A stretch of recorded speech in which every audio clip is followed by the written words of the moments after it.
You know him by many names. Soul Brother #1, Godfather of Soul, Sex Machine, Mr. Please, Please, Please.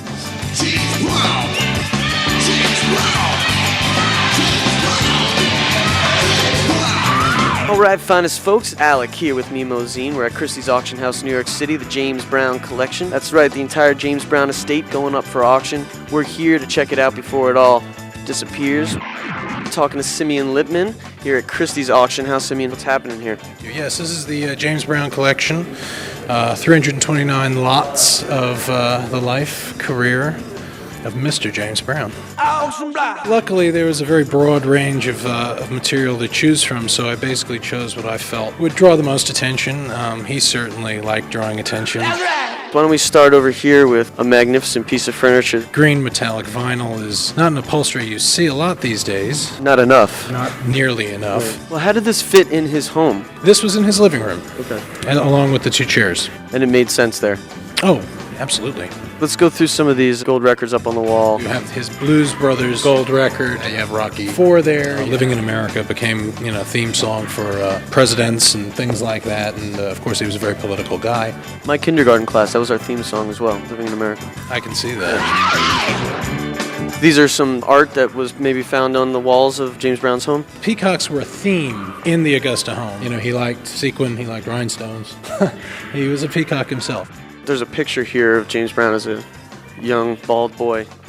This photograph is from when James was 9 years old. He kept it by his bed. That's where we found it. One of the only pieces of his childhood that was evident in this home.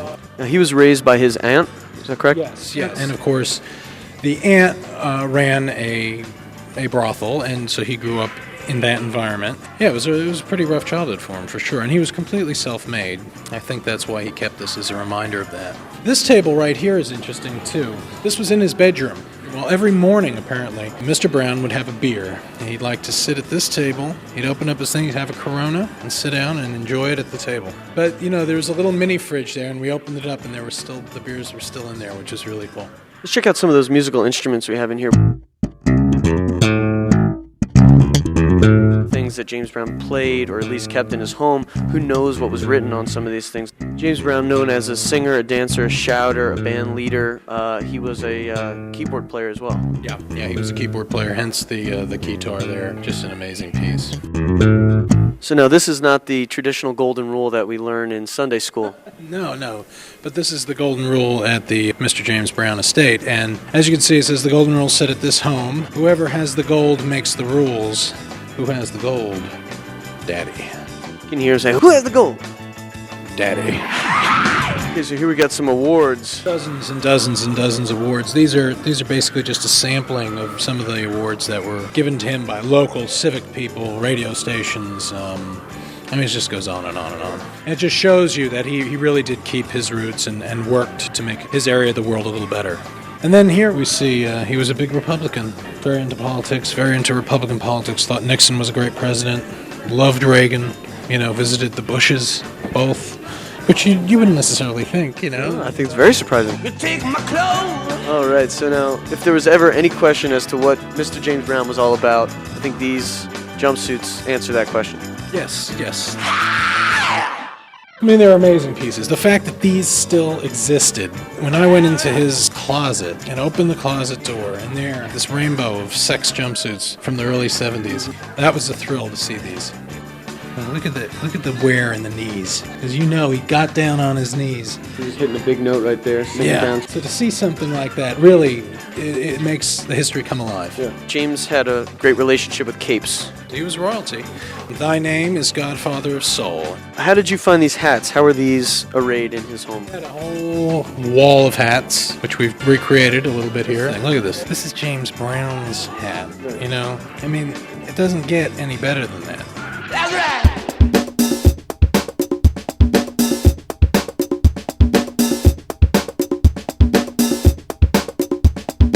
Yeah, it's wonderful, and you can see. JB.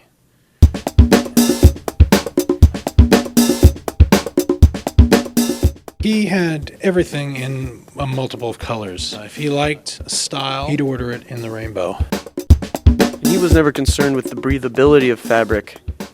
It wasn't about the breathability. In fact, the steam coming out might have been part of the end game. If you feel them, they're made of heavy wool.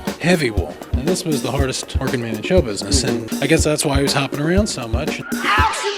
Much like myself, James Brown was a stickler for good hair. Yeah. He was quoted as saying, the hair comes first, and he had a beauty salon in his home, and we took some of the key pieces to represent that part of his life. In fact, he had his one of his last meals underneath this dome dryer. Is there any way I can sit in that? This is probably the most important moment of my life. I kind of feel something's changing. I just wanna. I don't know, where did that come from? That was weird. Did you feel that? That's right. Everybody loves shoes. James Brown loves shoes. From the perspective of collectors, who buys these items and what do they do with them? What people do with it is really their own thing, you know.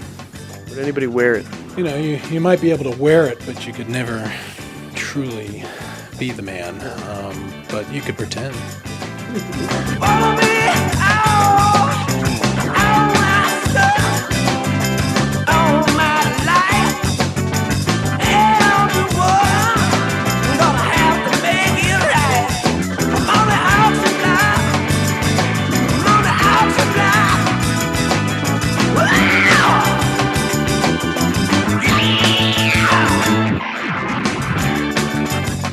As a collector who loves to see the story played out through material, through the items of a person's life. Does it hurt to split it up like this? It's going to get sold to a bunch of different people. That's the nature of things. Things get dispersed. So I think this is a nice, respectful way. It gives opportunities to all the fans out there to get a little piece of something here, and the catalog's a document that'll last forever. There's a resonance to all this stuff, especially to this stuff, especially to stuff like this. Material like this that had an effect. He had an effect on so many people while wearing this outfit. And you don't want to get too mystical or anything like that, but there is a resonance, I know. And this thing's got it. Yeah. Damian, thank you so much for having us. mimoZine, refresh your memory. You enjoy Mimobots. Hey!